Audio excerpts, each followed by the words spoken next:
nice looking at game film like that from Austin P when you can show guys, if you do right, this is what is the result of it compared to another game when you're struggling and say, well, you got to fix this, this, and this.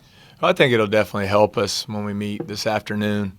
And that was our message to the team after the game is you understand why this happened, the defensive energy and intensity that we played with in the first half that led to a lot of transition opportunities, enabled us to get out and play in the open floor. And I thought our overall, just our defense and rebounding was the best it's been in a long time. Can you talk about G's play coming off the bench? It seems like in the last week, I know Justin asked you about it after Saturday's game, but just the kind of the energy he's provided for you guys. He's been really good. At both ends of the floor, he's come in. He's defended the other team's best guard quite a bit when he comes into the game. Has given us a physical presence there in the backcourt. And then offensively, I think he's been making good decisions. He's done a good job of driving the ball to the basket and finishing plays. And he provides another good passer on the floor. So I think he's really been locked in to helping the team win. And I think he's playing at his best level of the season for sure. Is it a confidence thing with him at this point, or is it because he's healthy? Well, I think the health's part of it, but I think the overall thing is the mindset, and that's what we talked about after the game. I just think his focus on the task at hand, doing whatever he can do to help impact winning and help the team is his main focus right now, and I think he's benefiting from that. As far as your freshmen are concerned, I mean, obviously we haven't had a chance to see them a lot over the last 3 to 4 weeks, but against Austin P, Jalen plus the rest of your freshmen plus, even Jeremy got a chance. What's it like for you as a coach to see, your entire roster get an opportunity to play on a game? Well, we've talked a lot about Jalen's development since Christmas, and I think you see him getting better every time out. I thought he was really good down on the block on Saturday night, scoring the ball, made several really nice moves in the post, did a really good job establishing his position in there and getting good angles and finishing plays. I think you see him shooting the ball with so much more confidence at the free throw line as opposed to the first half of the season. So I think his development's been very consistent. And then Gilbert came in, gave us a great spark, great energy, really got out in the open floor. I thought our guys did a good job of finding him and getting him some easy dunks in transition, and I want him to build on the confidence from that. And then Jakai was good to get him back in. His back's been bothering him a little bit, but he's close to getting back to 100%, and really want to see him take advantage of his length and athleticism to help us at both ends of the floor. I think he's going to be a really good defender at the end of the day, and just a great player to coach, very coachable, works hard every day, great attitude. Going to continue to see him get better and better. 19 assists and 0 turnovers from your 2-point guards, and probably the most rest Jonathan Stark's had all season. When you can get something like that coming down this home stretch, how does that feel as a coach? Well, I was just glad to see the unselfish play. I thought you saw guys passing up some good shots to get even better shots. I thought we passed up some open perimeter shots to hit guys cutting to the basket for layups or post feeds. And 19 assists, 0 turnovers by those two guys. You can't say enough positive things about it. It was good to see us back, 23 assists on our 41 made baskets. I think that's a big key for us when over half of our field goals are assisted upon is a key stat for us.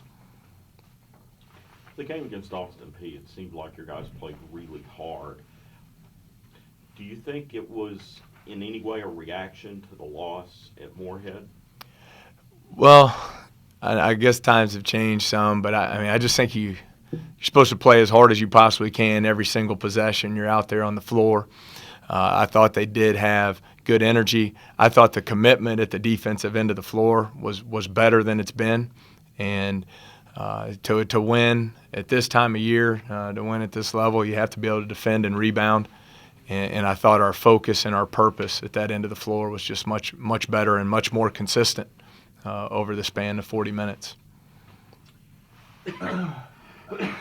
Coach, you have a team that's coming in Thursday on a 13-game losing streak. They've had some close games, but as you've been watching most of their game the other day, Just couldn't make a shot at the end, but they have capable offensive players, and you know they don't want to go winless in the league.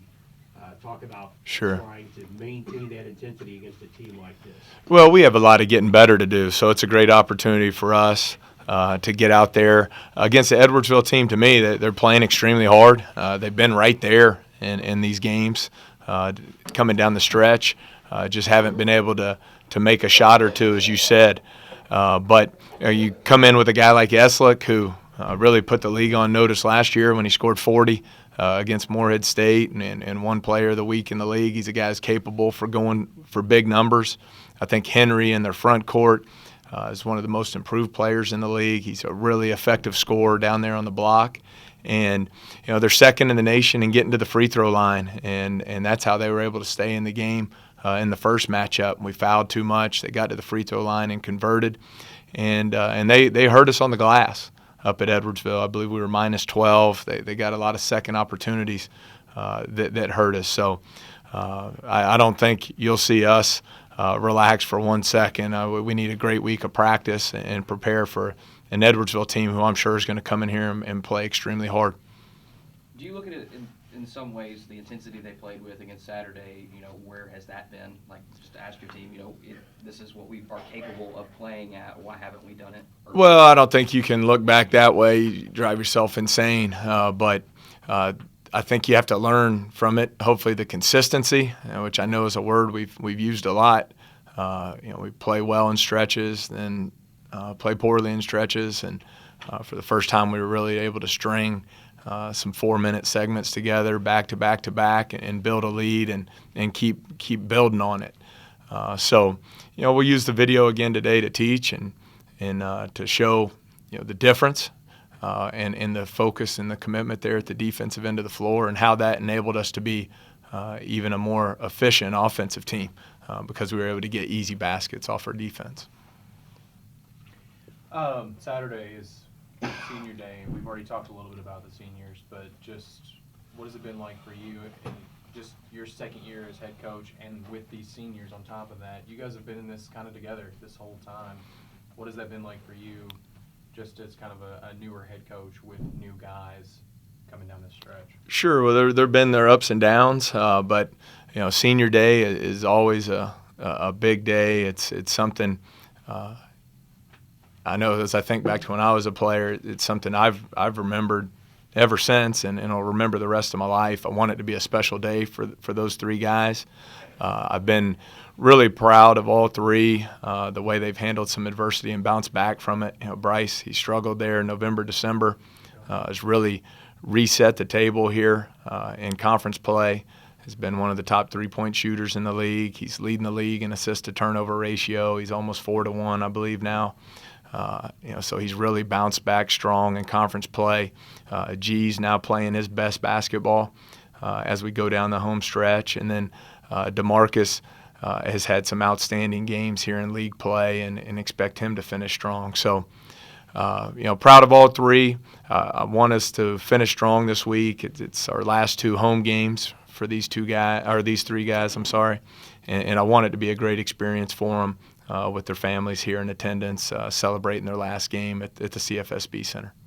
We could get Croker to talk about the dark horse dunk contest he's in. What do you know about that? Right. Well, DeMarcus has been selected. I believe it's one of 16 contestants from across the country who will go into a bracketed fan vote to get into the college dunk contest at the Final Four. Isaiah Cannon got to participate in the 3-point shootout aspect of it after his senior year in Atlanta. It's a really neat deal. They have the dunk contest, the 3-point contest, and then an all-star game that Jarvis Williams got to play in 2 years ago up in, I believe it was Indianapolis. So would love to see the Racer fans get online tomorrow when it's announced and make sure they're voting every day for DeMarcus, and see if we can get them into that dunk contest in Phoenix at the Final Four this year.